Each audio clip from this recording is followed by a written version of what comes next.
সব কাদা কাদা, তাই না? এই দেখো। Hello everyone, welcome to our channel. আজও আমরা যাচ্ছি ঠাকুর দেখতে।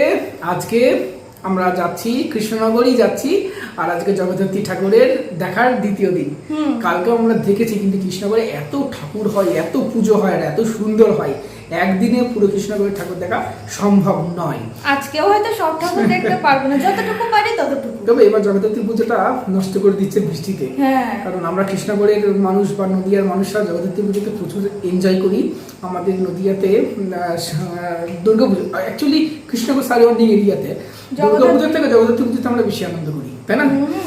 আর ও তো বিয়ের পরে প্রথম জগদ্ধাত্রী পুজোর ঠাকুর দেখতে গেলে, কালকে গেছিল, ভালো লেগেছে? কেমন লেগেছে বলো? আমার তো খুব ভালো লেগেছে, মানে কৃষ্ণনগরের ভাইবসটাই পুরো একদম আলাদা হয়ে যায়। আর আজকে আমরা দুজন যাচ্ছি না, আমাদের সাথে জয়ন্তী আছে, বুনু এসেছে। দেখাচ্ছি। বাবা অন্ধকার, চলো যাওয়া যাক। আর আজকে আমরা বাইকটাই নিয়ে যাচ্ছি, কারণ তিনজনা। আর কালকে বাইক নিয়ে যাওয়ার আরো কারণ আছে, সেটা হলো কালকে যখন ইলেকট্রিক বাইক নিয়ে যাই, আমাদের স্কুটিতে তো ভালোই সার্ভিস দিচ্ছিল, কিন্তু লাস্টে যখন ব্যাটারি দুটো দাগ ছিল তখন একটু টেনশনই হচ্ছিল। ওই রাতে 1টার সময় যদি ইয়ে হয়ে যায়, চার্জ শেষ হয়ে যায়, দুইজন বৃষ্টিতে ভিজতে, মানে বৃষ্টি হচ্ছিল, ভিজতে ভিজতে গাড়ি হাঁটিয়ে হাঁটিয়ে নিয়ে আসতে হতো, যদিও ফুল চার্জ দিয়েছিলাম না কালকে আমরা স্কুটি। হ্যাঁ, চলো বেরোনো যাক। এই বছর জগদ্ধাত্রী পুজোর দিন সকাল থেকে সন্ধ্যা পর্যন্ত টানা বৃষ্টি হয়েছে, সেই কারণে আমরা সকালবেলা বেরোবো ভেবেছিলাম, তবুও বেরোতে পারিনি। তো রাত্রে করেই বেরোলাম আমরা। কৃষ্ণনগর এসেই আমরা প্রথম ঠাকুর দর্শন করেছি ক্লাব রেইনবোতে, খুব সুন্দর প্রতিমা। আর এরপরেই আমরা সোজা চলে গেছিলাম শক্তিনগর মাঠে। কিরে, কেমন লাগছে? সব কাদা কাদা, তাই না? এই দেখো, মণ্ডপটা এত সুন্দর করেছে, কিন্তু কাদাই কি অবস্থা। আর সব থেকে খারাপ লাগছে এখানকার দোকানদার গুলো দেখো, এদের কত লস। শক্তিনগর মাঠে প্যান্ডেলটা এত সুন্দর করেছিল, চোখ জুড়িয়ে গেছে দেখতে, কিন্তু এত প্রচণ্ড কাদা ছিল আমরা আর ভেতরে যেতে পারিনি। এরপর আমরা আরেকটি পুজো মণ্ডপে চলে এসেছি, আর এখানে সব ফেলে দেওয়া জিনিস দিয়ে তৈরি করেছিল এই সম্পূর্ণ প্যান্ডেলটা। খুবই সুন্দর লাগছিল দেখতে। এখানে লাইটিংয়ের জন্য অতটা বোঝা যাচ্ছে না, বাট সামনাসামনি খুবই ভালো লাগছিল। ভেতরে অনেক ধরনের পাখি, ফড়িং, বিভিন্ন কীট পতঙ্গ করেছিল। সাধারণ আমরা যেই প্লাস্টিক বা যেই ছোট ছোট কাপড়ের টুকরো, তারপরে কাঠ, বিভিন্ন ধরনের প্লাস্টিকের চেয়ার, টেবিল, এইসব যেগুলো আমরা ফেলে দিই, বিভিন্ন স্ক্রুড্রাইভার, তারপরে পেরেক, সেগুলো দিয়েই তৈরি করেছিল এই প্যান্ডেলটা। খুব ভালো লাগছিল দেখতে। আর তোমরাই দেখো কত সুন্দর লাগছে। তেমনি এই মণ্ডপ ভাঙা বিস্তৃত যন্ত্রাংশকে রূপ দিয়েছে সৃজনশীলতা ও ভক্তির।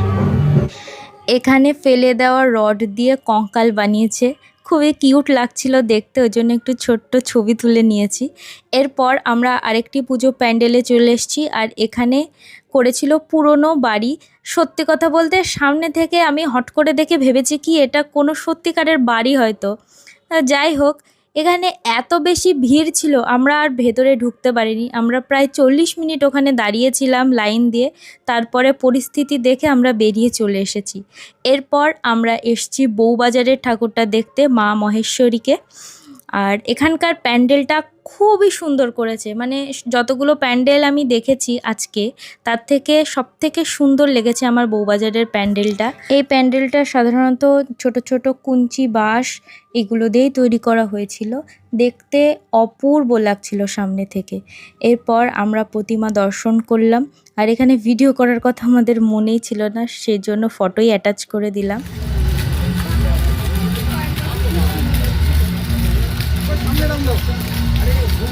এরপর আমরা চলে এসেছিলাম নতুন পল্লী বারোয়ারির পুজো মণ্ডপে।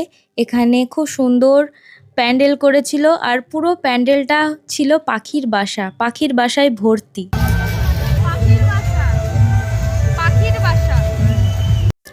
ঠাকুর মন্দিরে প্রবেশ করার রাস্তাতে এরা বানিয়েছিল মহাদেব।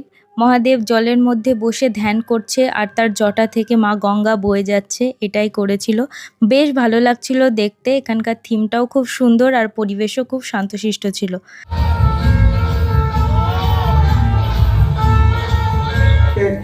দর্শনার্থীকে জানাই আন্তরিক প্রীতি। এখন বাজে 1টা, আর বুনু দেখো, বুনু খাচ্ছে মোমো, আর আমরা খাচ্ছি চা। ওখান থেকে খাওয়া দাওয়া কমপ্লিট করে আমরা বেরিয়ে পড়েছিলাম পাত্রবাজারের ঠাকুরটি দর্শন করতে।